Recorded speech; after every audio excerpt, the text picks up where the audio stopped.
Hi everyone, and welcome back to my kitchen. You guys are going to love today's unique twist on the classic tiramisu. I'll be making my pumpkin spice tiramisu, and this dessert is so perfect for fall and Thanksgiving. Tiramisu is one of my all-time favorite desserts, and this fall twist is so incredibly delicious. We're going to start with a classic tiramisu recipe, so I'll be making a custard base, and then we'll fold in a little bit of cinnamon and nutmeg and pumpkin puree, and then layer that with ladyfinger soaked in coffee and Kahlua liqueur, and finish it off with some whipped cream. You guys are going to love this recipe. It's so delicious and it's super easy to make. Let's get started and I'll show you how to make this incredible dessert.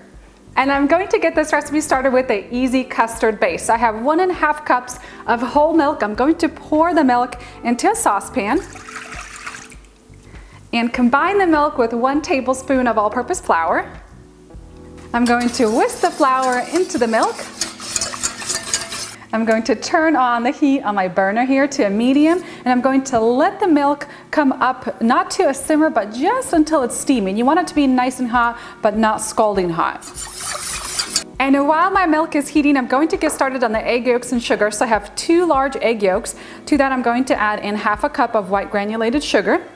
And I'm going to grab my whisk and whisk this vigorously for a couple minutes until the egg yolks are pale and they should ribbon off of your whisk. And if you find that your egg yolk and sugar mixture is too thick, just add a tiny bit of water, like a teaspoon, and it should help thin it out. And this is what it should look like. You should have a pale mixture, and then this mixture will just ribbon off of your whisk.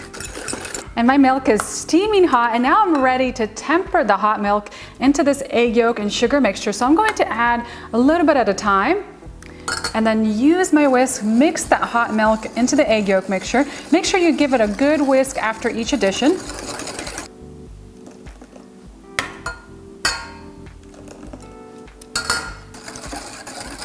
And then once I have the two combined together, I'm going to pour the custard back into the saucepan.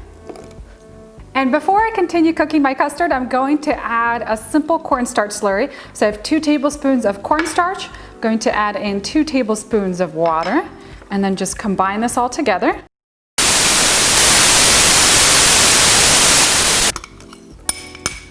And whisk that in.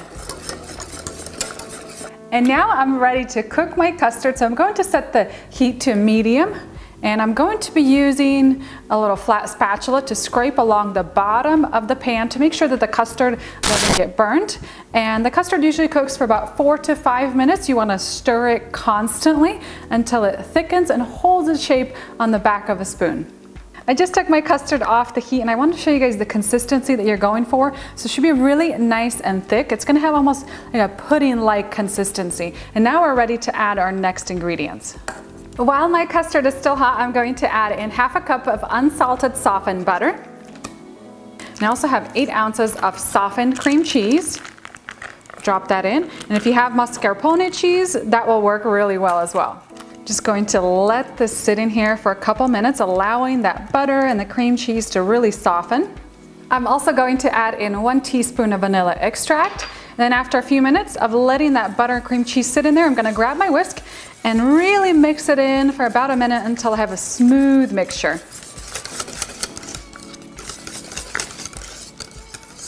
And now that my custard is all done, I've covered it with a lid, and I'm going to place it into the refrigerator until it's chilled completely. It usually takes about an hour. You can also make this custard the night before and have it chilled and ready to go for the next day when you're ready to assemble the tiramisu. My custard has cooled completely, and now I'm going to get started on my next step, and that's the whipped cream. I have 3 cups of chilled heavy cream. To that, I'm going to be adding in 1 cup of confectioners sugar. And I'm going to grab my hand mixer and whisk this for about 4 to 5 minutes until stiff peaks form.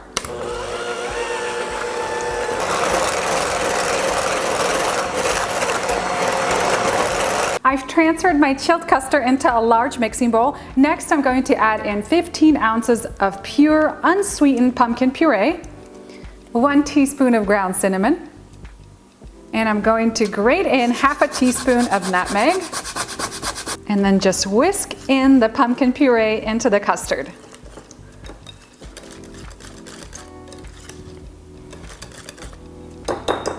And now I'm gradually going to start adding in my whipped cream. I'm going to use 2/3 of the whipped cream for the filling, and then 1/3 we're going to reserve for the topping. I'm just going to take my spatula and just gently fold that whipped cream into the custard and the pumpkin. You want to make sure that it stays really light and fluffy because that's what's going to make the tiramisu filling really light and fluffy. And now it's time to put this pumpkin tiramisu together. So I have my filling all ready to go. I have my ladyfingers. Today I'm using crispy ladyfingers because they hold up much better than the super soft ones. They'll absorb the coffee. They'll have a really, really great texture. I'm reserving 1/3 of my whipped cream for the topping. And today I'm going to be using this beautiful parfait bowl to assemble the tiramisu into. And now for dipping the ladyfingers, I've brewed about 2 cups of strong coffee and I pour them into a casserole dish. It'll be easier this way to soak them in the coffee. And then to the coffee, I'm also going to be adding 1/2 cup of Kahlua coffee liqueur. If you don't want to add any alcohol to your dessert, just use plain coffee. First, I'm going to spoon in a generous amount of that pumpkin tiramisu filling into the bottom of the bowl. Just spread a nice even layer at the bottom. And then for the ladyfingers, I'm going to drop in a few at a time, and you just want to give them a really quick bath in the coffee. And then we're going to place them right over the filling that we already have in the bowl.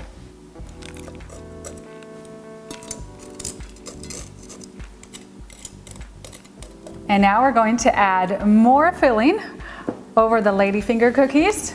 And I'm just going to keep repeating this process until I've filled up the entire bowl and used up all the filling.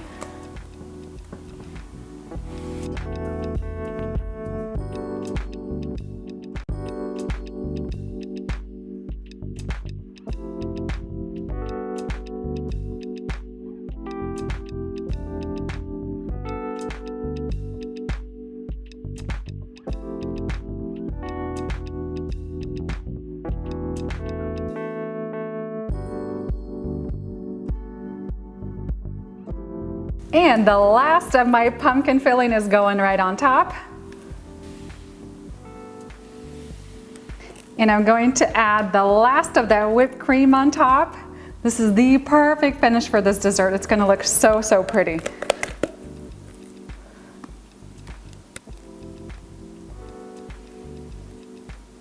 And then to garnish the top of this dessert, I'm going to sprinkle on a little bit of ground cinnamon and drizzle on a little bit of caramel sauce.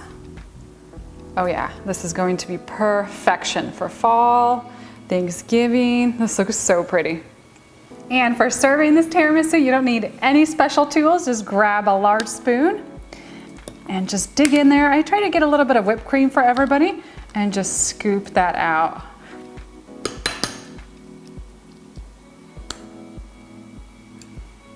And I like to add an extra drizzle of caramel onto each serving. Just makes everything extra special.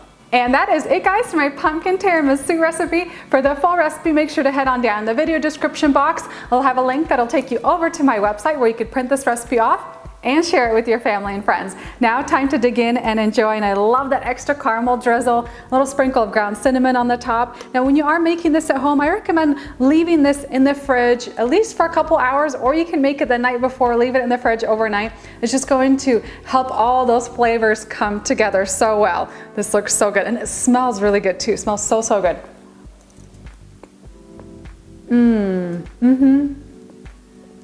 Wow, this is so good.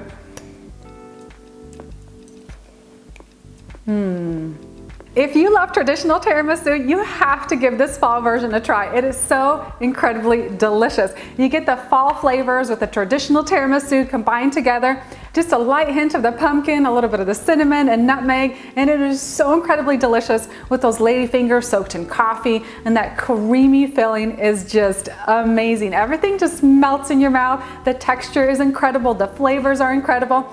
And I guarantee you this dessert is going to be a crowd pleaser for Thanksgiving. So if you're looking for some amazing fall recipes to enjoy during the holiday season, make sure that this recipe is on your list. I guarantee it, you guys are going to love it. Don't forget to head on down the video description box for the full recipe. Thank you guys so much for watching, and I'll see you next time with a new recipe.